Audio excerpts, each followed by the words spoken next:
You know that feeling when you've worked incredibly hard for something? Maybe it's a massive career opportunity, a totally fulfilling relationship, or just a personal goal you really, really wanted. You put in the hours, you grind it out. And then, right when it's finally within reach, right when you were literally about to cross the finish line, you find a way to completely blow it up. Maybe you ghosted an important meeting, picked a fight out of nowhere, or suddenly decided, hey, reorganizing my spice rack is a life or death priority right now compared to prepping for that final interview. And afterward, you just sit there thinking, why do I keep doing this to myself?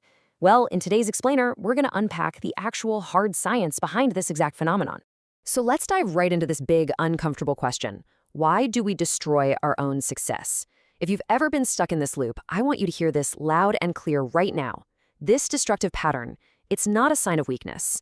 It's not laziness, and it's definitely not some permanent character flaw. It is actually a highly specific, very organized program being executed by your brain. You know, we usually beat ourselves up when we ruin a good thing, basically assuming we're just fundamentally broken. But neuroscience gives us a completely different and, frankly, a much more empowering explanation. We're so used to buying into this toxic myth that self-sabotage means you're weak or broken or somehow undeserving of good things. We treat it like a permanent flaw in our identity, which is just how most of us naturally internalize failure.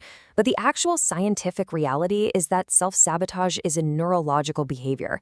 It's designed specifically for your protection. Psychologists literally define it as a behavior that creates problems and interferes with long-standing goals. The absolute key word there is behavior. It's not your identity. It's not your ultimate destiny. It's just a temporary, observable response that your brain is using to try and keep you safe. And understanding exactly what your brain is trying to protect you from, that literally changes everything. You might look at a healthy, loving new relationship or a massive promotion at work and think, oh man, this is great. But your brain's survival mechanisms, yeah, they operate a bit differently. To a survival-wired nervous system, unfamiliar feels exactly like dangerous. Think of your brain's threat detection center, the amygdala, like a really overzealous VIP bodyguard. It will absolutely tackle you into the mud at a red carpet event if it thinks a harmless camera flash is a weapon. When you suddenly achieve a level of success you aren't used to, your amygdala doesn't stop to evaluate if it's good or bad for your long-term happiness. It only asks one question: is this familiar? And if the answer is no, it slams the panic button. Which brings us to Section 1, the brain's comfort zone. We throw the phrase comfort zone around all the time in self-help books and motivational speeches, right? But in neuroscience, this isn't just some clever metaphor. It's a biological, measurable reality in your body. Your brain is constantly monitoring what we call your set point. That's the familiar average of experiences, emotional states, and self-worth that your nervous system has just come to expect over your lifetime. It's basically like the thermostat in your house. If you set that thermostat to 70 degrees and suddenly a wave of 85-degree heat rushes in, the AC automatically kicks on to pull the temperature right back down to 70. Well, your brain does the exact same thing.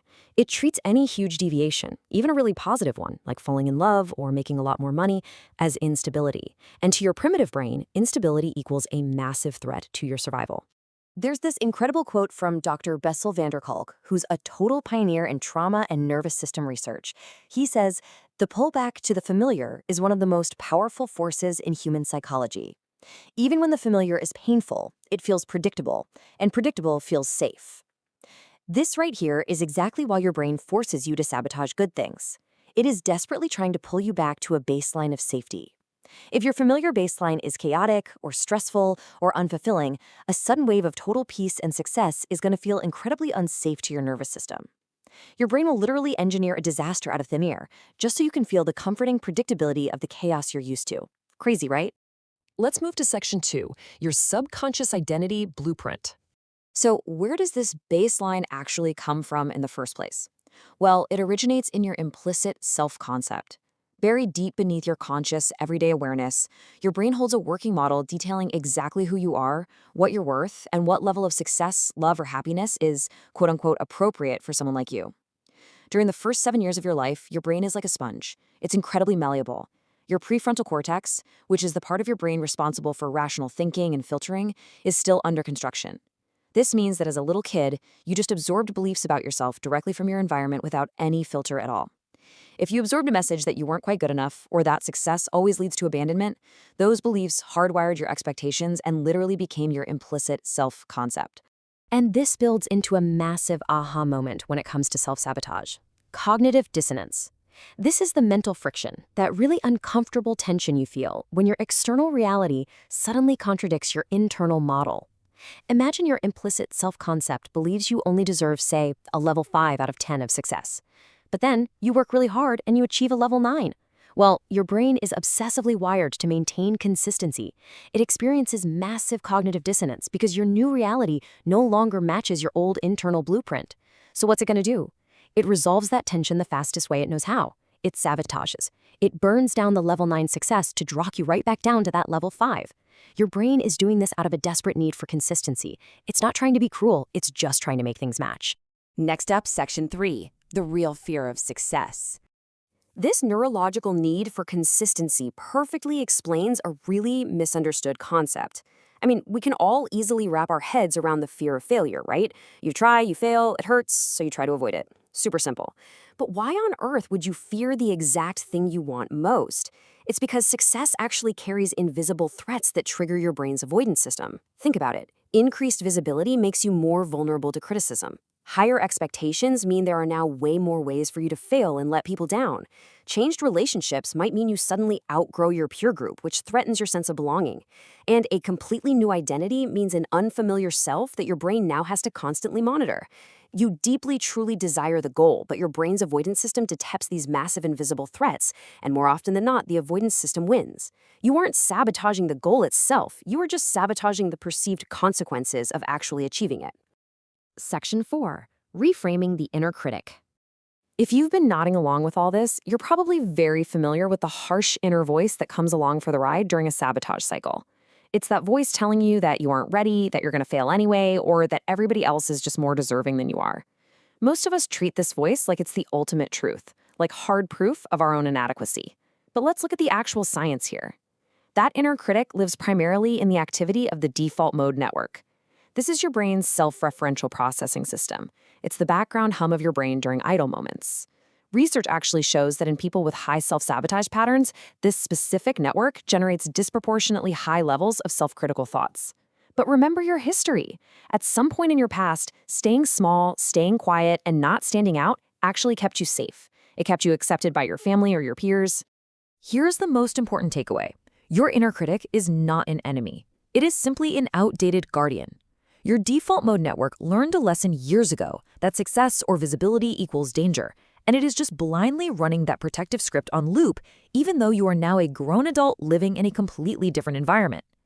Devillainizing your own mind by reframing this hypercritical voice as just a protective program that has outlived its usefulness, that is absolutely the first step to making real, lasting change.